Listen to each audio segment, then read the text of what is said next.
Larry Carpenter, you are the product manager at Oracle Corporation with a focus on Oracle's high availability and disaster recovery technology. Larry, welcome to DOAC TV. Thank you. Do you have some examples of how to not design and implement a high availability architecture?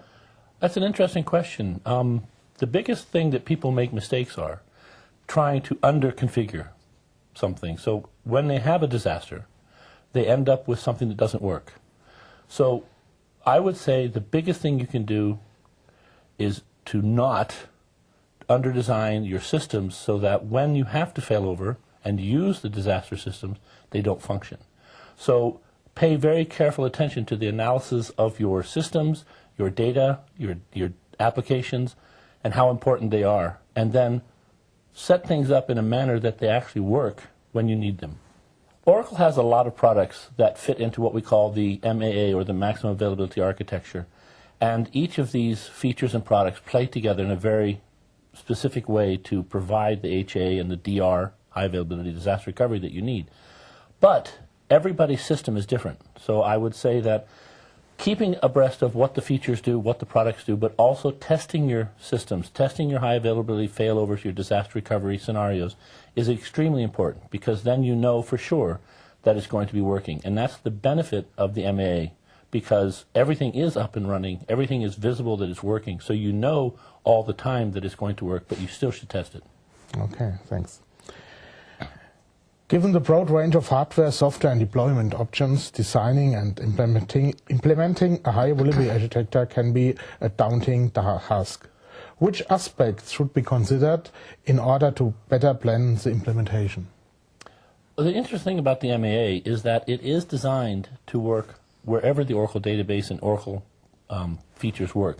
So whether it be an Exadata engineered system or any system in the world that Oracle runs on, we have best practices that cover designing and implementing HA and DR systems with the MAA. So in that sense, working with various hardware vendors or disk vendors or even Oracle's Exadata systems, the best practice for setting up MAA is pretty much the same.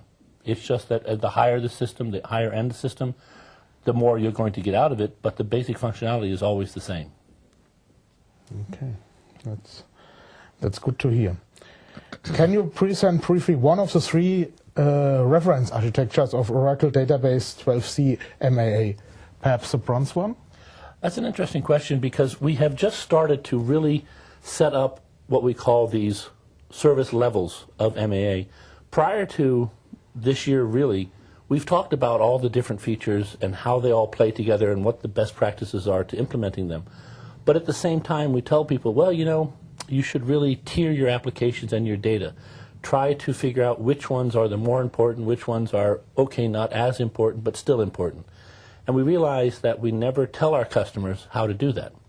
So we've come up with the metal levels, if you will, the bronze, the silver, and the gold, as a way to look at how each application's tiering should work. Bronze, for example, would be what we consider the lower level, where you can afford a bit more outage if there is a major problem, and you can afford a bit of data loss if you lose the database completely, but it still provides a level of protection, so that with ASM as the foundation, you have all the disk corruption protections, you have the mirroring built in, you have the hop swappable disk capabilities, and then coupled with that you have RMAN with its backup capabilities and off to tape with Oracle Secure Backup, so that you have the data protected, but your time to recovery is going to be higher than if you go to a higher metal level like silver or gold. Okay.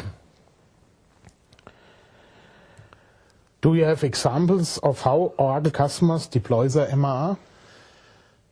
Pretty much from every kind of deployment that you can imagine. We have customers that have today what we would consider the bronze level, where they really rely just on backups, but we have lots of customers who realize that data loss, for example, is very painful. So they will run at the higher levels, running a zero data loss environment. So many of the customers we have already implemented systems building on the foundation, but even in their architectures, in their applications, they're already using what we would consider these three gold levels, gold, silver, and bronze.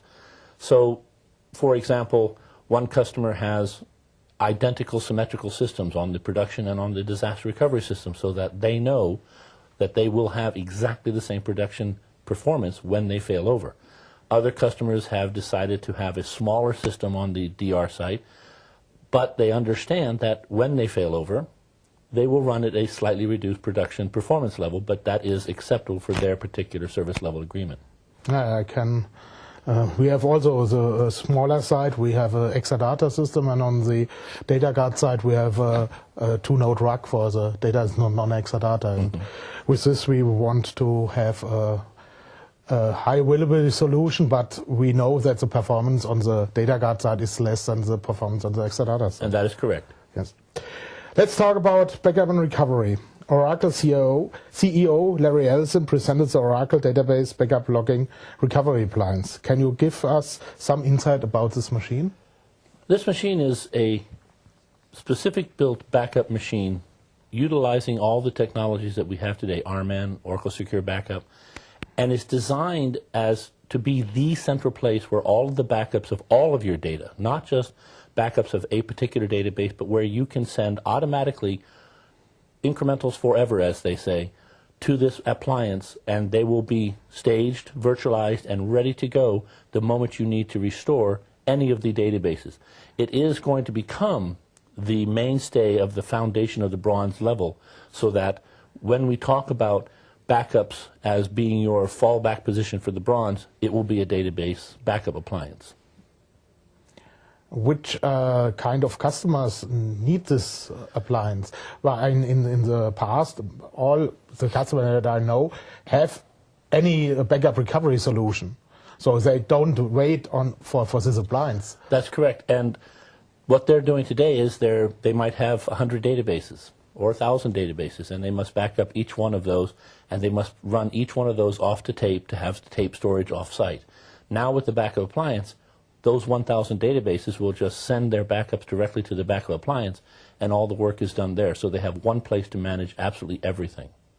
Plus, that one backup appliance can be the entity that sends the backups off to tape, rather than having to take each of those 1,000 databases and sending their backups to tape and having to have a tape drive attached to all of those machines.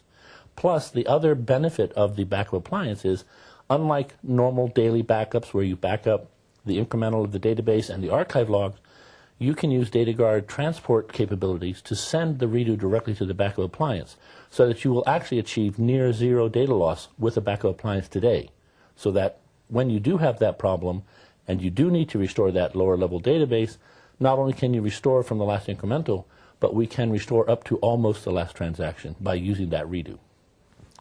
Larry, thank you very much for these insights. Thank you very much. It was a pleasure. Bye.